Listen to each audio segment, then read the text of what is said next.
What is going on, Warriors? Jose Garza here, your Devil Doc, and we are finally getting to it. Today we're going to talk about submitting your claim on the 526 EZ form. Let's get right to it. Okay, so the first thing I'm going to show you here is the website address for the 526 EZ. This is off of the va.gov website. You can also do a Google search for VA Form 526 EZ, and it'll pop up and give you a link to click on so that you can get to this location. But again, this is from the va.gov website. This is for the 526 EZ. A fillable PDF is what you should find. What we're looking at here is page 1 of the actual 526 EZ application. But before I start talking about this page, I just want to make you guys to make note that the first 8 pages of the 526 EZ package, when you download them from the va.gov website or from wherever you get them from, has a lot of information on there, and I would recommend that you guys spend some time looking at those first 8 pages. There, like I said, there is a lot of information on there. We're not going to cover that here because this is primarily about filling out the 526 EZ. But yeah, go ahead and take a look at those first 8 pages and get the information from those pages that might be beneficial to you to understand. Before I start talking about section 1, which is the veteran's identification information, pretty basic. It's basically your information where the VA gets to identify you, usually through your social security number. But I want to talk about that first question or statement instruction to select a type of claim program or process that applies to you. For me, and this is just my personal opinion maybe, but I think it's the best one, I always choose standard claim process right here. The FDC, the fully developed claim program, is something that some people will use if you have all of your evidence that you need to for your claim. So I just don't like that, and let me show you why.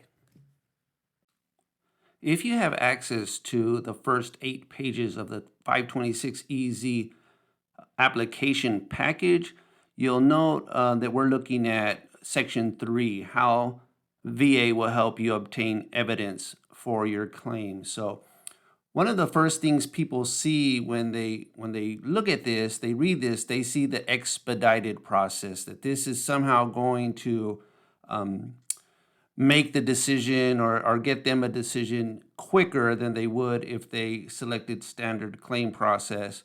But the issue with it, and I'd like to point out, is bullet point number 3 under the standard claim process. You'll notice that the fully developed claim program does not have a third bullet point, and it's very important to note that you want the VA to make every reasonable effort to obtain relevant records not held by a federal facility, which is any facility, any VA facility, or a facility that a medical facility that is on a military base. So if you've looked at some of my previous videos, you may remember that I mentioned the 4142s, where you identify non-federal medical facilities where you would want the VA to go out and try to obtain your medical records. So what happens with the fully developed claim program, if you mark that on that top section of the 526 EZ,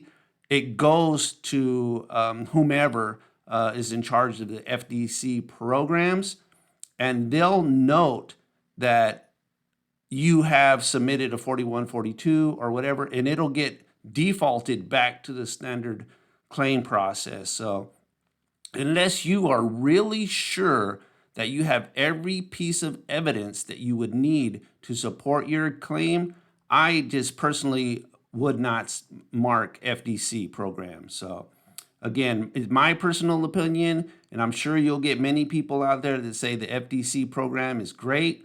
It's a lot quicker.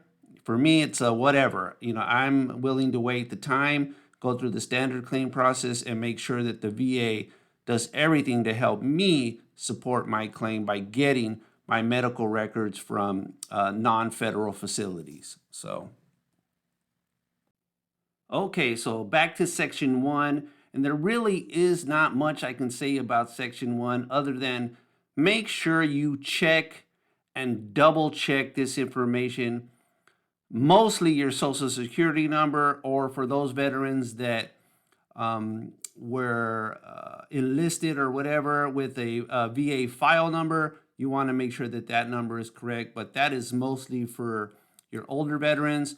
Make sure your social security number is correct on this in this section. So the most important thing that I want to point out about section 1 is that statement underneath where it says Veterans Identification Information in that gray box area that says if this claim is not an original claim, meaning that if you have never filed a claim before, ever, this is your first claim, then the only section that you have to fill out if this is not your original claim is section 1, section 4 if it's applicable, and section 5, and then sign it. So I don't know if people miss this or they don't pay attention.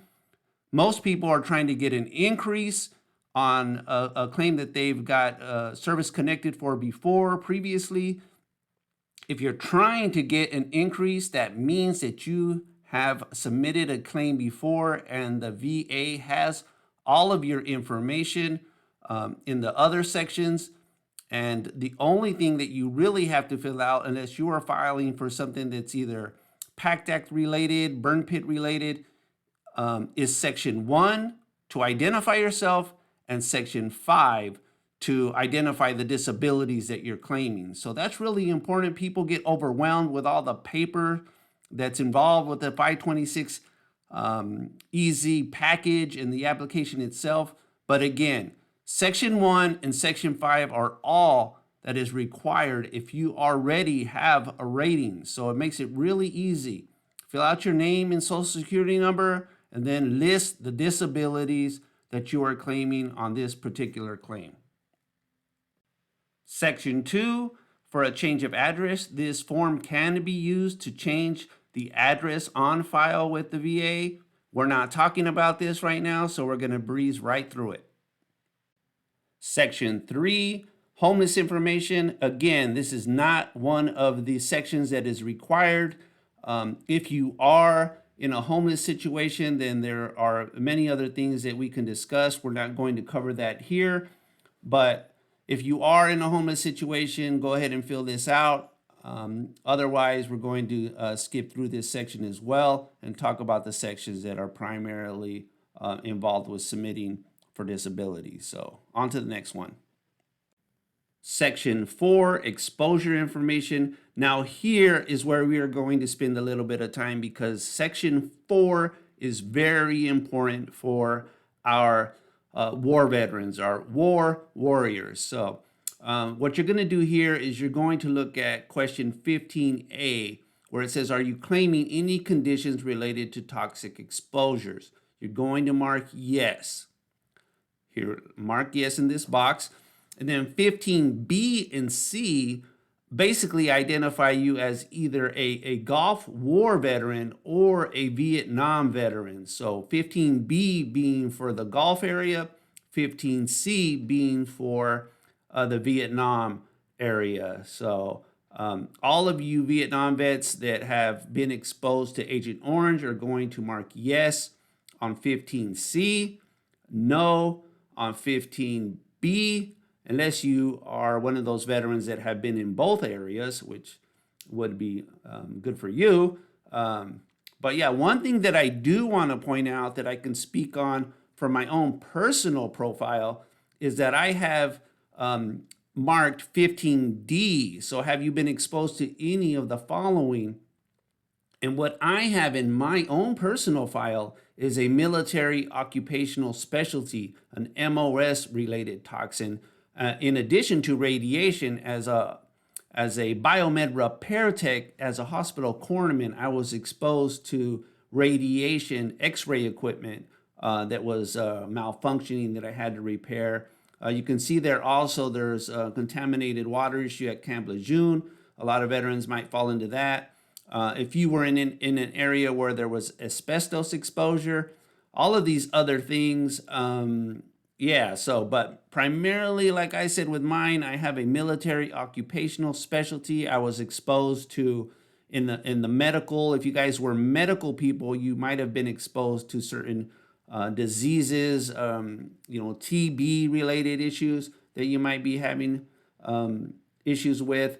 But also make sure that you get the dates right. So those little boxes there, the from and to boxes, they basically outline when you believe you were exposed to these hazardous materials. So again, 15D may apply to you. Think about your MOS and whether or not you were exposed to fumes, fuels, anything like that, you'd be marking 15D. So what this does is it triggers a process where the VA has to verify this information and verify that you were exposed to whatever it is you're claiming.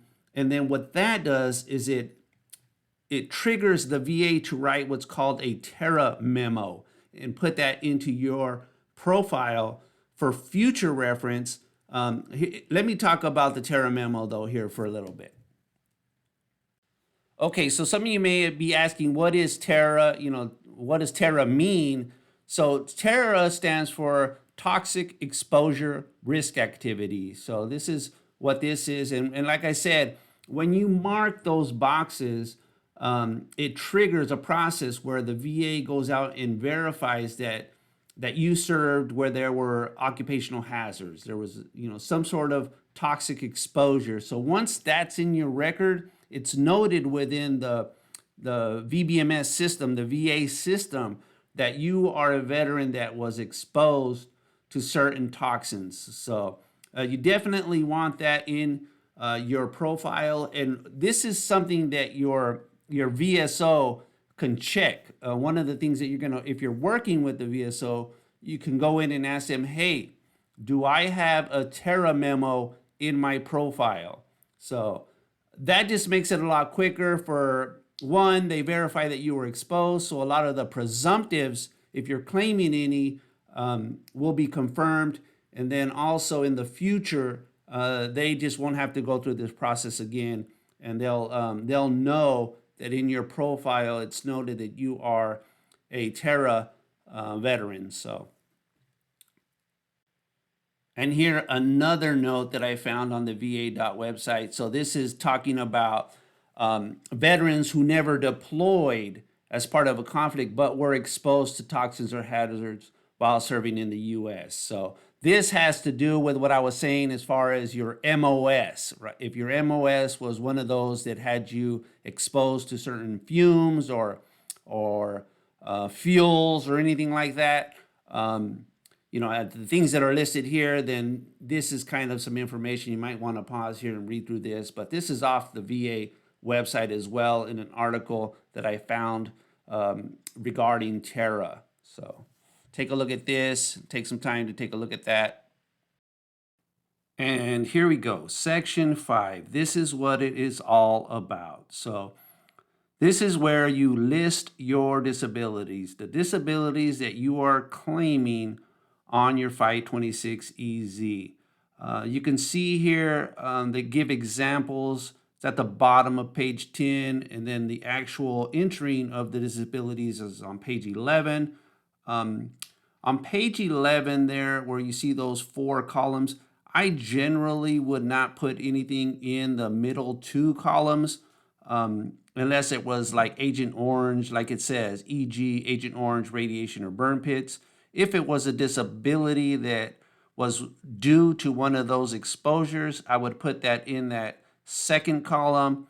The third column, maybe I would put in there if it was MOS related or something small. There really isn't enough space to put a whole lot of information. So even if you did choose to put some information in there, it would be pretty limited. So I guess you could say, while serving as a, heavy equipment mechanic, if something injury were due to that type of work, then you could put that in there. But mostly, I didn't find that it was necessary to fill those two middle columns out. On the last column, as far as the dates, they're just approximate. So if you can even just put a year in there, that it would give them some idea when they're looking through your service treatment records of when to look. If you know anything about your service treatment record, it's sort of set up in chronological order, so it would kind of help them out a little bit when they're doing their investigation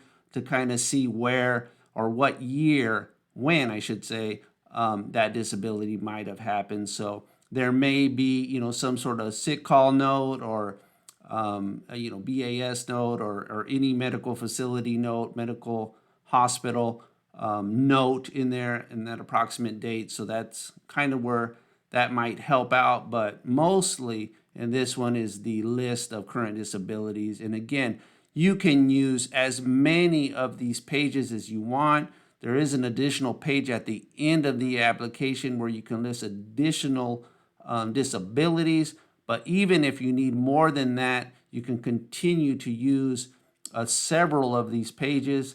If you've seen one of my other videos, you'll see a case where an individual submitted 75 disabilities on one claim. And again, he must have used several pages of these page 11s. So yeah, this is where you're going to list your disabilities. Pretty straightforward. This is still section 5 here.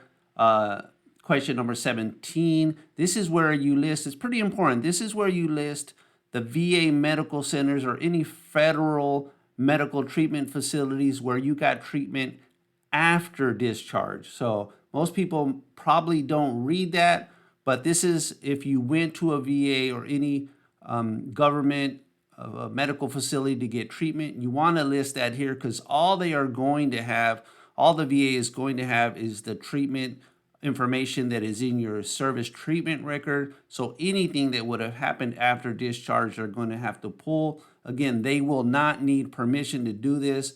If you can identify where that information is, and be most beneficial to yourself, and it would help the VA find it. So obviously, if they don't know where to look, they are not going to look.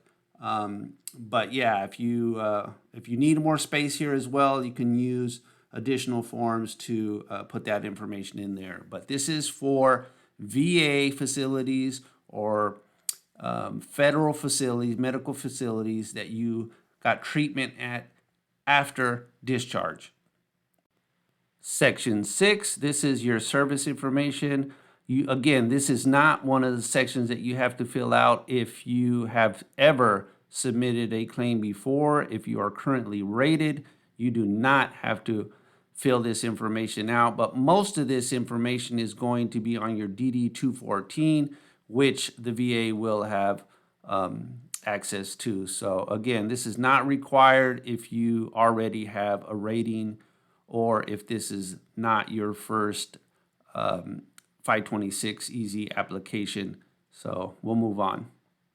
Section 7, we will not talk about this very much, but this is basically if you received any amount of pay when you were separating, retired, separation, as I said, or any disability severance pay. This is where you are going to want to note that, because if you did do that and the VA is unaware of it and you get awarded a rating and some financial compensation, if they find out that you were paid any of these types of pay, they will come back and ask for it later, and they will take that payment out of your VA monthly disability payment. Most people are shocked when they do because they take it all every month until it gets paid off. So this is something that if you were paid when you separated for whatever reason, whatever separation reason, you're going to want to fill this section out. If this is your initial claim, or if you yeah, if you've ever were paid this type of pay, you want to fill this out so that at some point when the VA does find out, and it may be many, many, many years later, um, they will come back and they'll notify you that they're going to take the information or take the money from you, but it's always a shock when they take it all and leave you with nothing. Most people get pretty used to receiving their monthly financial compensation. So when it's removed entirely for a couple of months, that is a big hitter. So if this applies to you, you definitely want to fill this out. Make sure that they don't come after you later and try to take some of your monthly disability pay.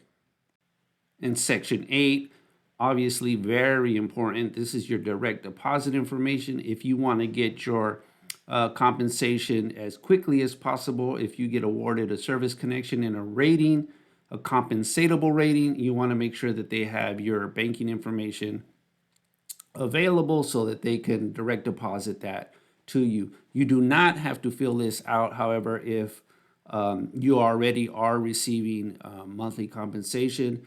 This is only if this is your first claim and you need to establish that direct deposit. So, very important if you want your money. And we get to section 9. So none of this matters a damn bit if you don't sign the paper. You don't know how many times I would get paper submitted to me that didn't have the veteran's signature on it. So make sure if you're going to mail this off or hand it off to anybody that it is signed by you. Section 10 is basically if someone doesn't have the ability to provide a signature, then you have to have a witness. If they're marking with an X or whatever, they have to have a witness to verify that that person is the person that actually signed with an X. So again, Section 9, none of this matters if you don't sign the damn application. So make sure 33A has your signature on it with a date, and make sure that the VA will accept it. So Section 11 is for an alternate signer. This is something we won't talk too much about, but because it requires another form that would have to have been filled out prior to this 526EZ being filled out, this is somebody that would be on record already as being someone that could sign for you. But again, I didn't see a whole lot of these. I generally work directly with the veteran and had them sign directly. So Section 12 is really important if you're working with a VSO, because in this section, this is where the VSO can sign on your behalf. So if it's not, one note, if it's not the original claim, if this is not your first claim, a VSO can sign for you if they have their 2122 on file and they are listed as your power of attorney. So again, if it is your very first claim, you have to sign it. But if it's anything after that and you're working with the VSO can sign for you here. It does not have to have your signature, although my opinion is that every 526EZ should always have the veteran's signature. If you can get the veteran's signature and your VSO signature, that's even better. So, and lastly, we're at section 13. This is just an additional page where you can list your disabilities. And again, that's the disabilities that you are claiming on this 526EZ.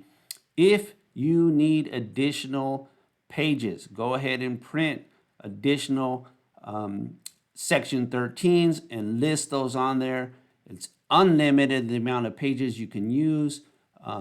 I make sure you start from head to toe, list everything that you feel might be related to your time in service.